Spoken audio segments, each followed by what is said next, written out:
So the other thing about other than food webs and food chains are food pyramids, all right? And so there's two ways that food pyramids, or sometimes they're called ecological pyramids, can be represented. One is the pyramid by numbers, all right? And so when we say a pyramid, of course, we mean a large base and it gets smaller and smaller. There's lots of pyramids out there that still look like pyramids by numbers. I've chosen one that hasn't so that you can see the difference, all right? So for example, if I have an oak tree, a single oak tree can have thousands of aphids living on it, all right? And those aphids are then eaten by ladybugs, and those ladybugs are eaten by birds. And you'll notice that from the aphids on, then each one gets smaller, right? The number of aphids it takes to support the number of ladybugs it takes to support a bird, each trophic level, right, gets smaller and smaller, right? But if we look at it by biomass, the pyramid will always be a pyramid. So the oak tree, if you take the total mass of the oak tree versus the total mass of all of the aphids on that oak tree, the aphids will have a much smaller mass. And then the ladybugs that eat all of the ladybugs will be much smaller mass than the uh, total biomass of aphids, et cetera, et cetera. And so the idea is that the biomass, as you go up the trophic levels, always decreases. And just a quick note about one of the ideas on that. When we say biomass, there's two ways you can talk about biomass. One of them is called fresh biomass, which is basically how much does something weigh, right? If I were to cut down a tree, I'd want to see how much it weighed. But the more useful one is called dry biomass.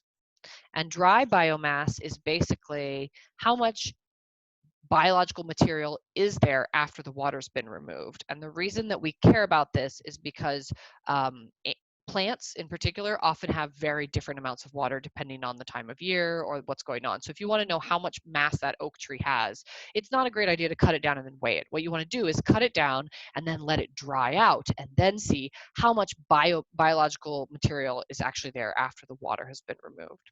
All right, just a quick note on that. So the idea is that pyramid by biomass, you'll always get a decrease. And the reason you'll get a decrease is because energy is lost at each level of, at each trophic level, right? And so how do I write this? So the reasons that energy is lost between trophic levels, they love this question. And it's always the same idea. Only about 10% is actually transferred. So for example, this isn't drawn very accurately, but technically the oak tree should be, the aphids should only be about 10% of the oak tree, the ladybug should only be about 10% of the aphids, and the bird would be 10% of the ladybugs, okay? And the reason that it's lost between,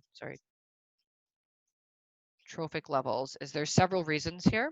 All right, and you should be able to list all of them because when they ask about this, they often want you to list maybe 3 or 4. Okay, so some parts, one of the big things is that the organism itself, whether that's a plant or a bird or a dog, I don't know how many dogs are eaten, but anyway, or a bug, they're all going to lose some energy due to respiration.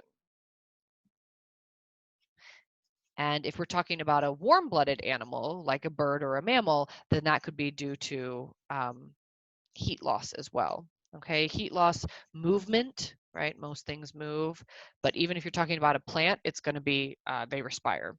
All right, so respiration is a big way that it's lost. Another one is that often not all of the organism is eaten. So some of the organism may not be eaten. All right, think about, for example, I don't know, cows eating grass, right? The idea is that the cows actually don't eat the entire mass of the grass. They just eat the tops. They don't eat the roots, for example. All right, so some parts of the plant or the organism are uneaten, or if you think about lions, they don't eat the bones, they leave the skeleton, things like that. All right, and then even the parts that are eaten, some are not digested. Okay, so you can get parts that are undigested, and then they are, and so then if they're undigested, they're not absorbed, and they're basically passed on as waste. All right, but it's not just that so for example, if you think of, I don't know, a fox, what did I have? A fox eating a squirrel, right? So the squirrel has respired and it's maintained its heat. So that's one of the big ways that it's spent a lot of energy. The fox may not eat all of the squirrels, not going to eat the fur, for example. All right, and then not all of the squirrel is going to be digested. The fox is at some point going to poop, and part of that will be bits of the squirrel that were undigested or not absorbed. All right. But the other thing is the squirrel itself will have been doing excretion. And so and by excretion, I mean bodily wastes like CO2 and urea and things like that. And so that is also considered an energy loss because the fox cannot eat what the squirrel has already excreted. All right. So these are the 4 big reasons that energy is lost between trophic levels, and you should know all of them.